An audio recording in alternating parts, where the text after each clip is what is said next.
Hey there, Brian Yanish from ScrapKins. Welcome to video 3 of our 5-step process to make a milk carton guitar.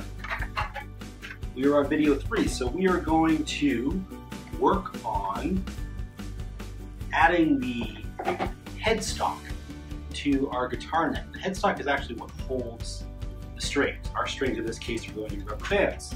So we've got to add that rectangular piece of cardboard to the top of our neck. The way we're going to do that is we're going to use a stiffer piece of cardboard. You can use something from a cardboard box. This actually came from a frozen pizza.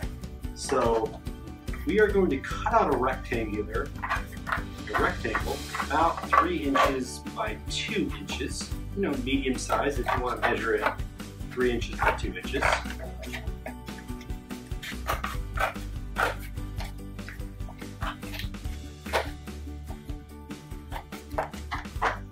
Now I have my rectangular piece.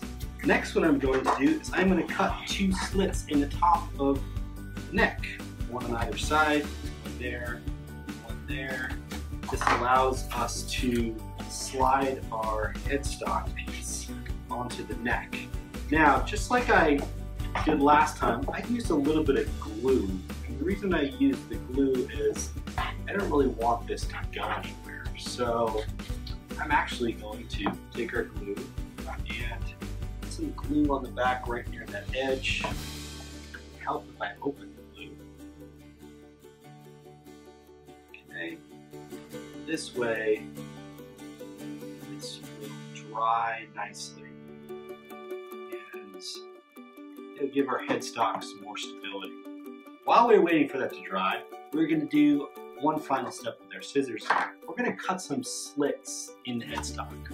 Now this is going to hold our strings, and what we're going to do is we're going to cut 3 different length lines. So the first cut I'm going to make is going to be a little bit longer.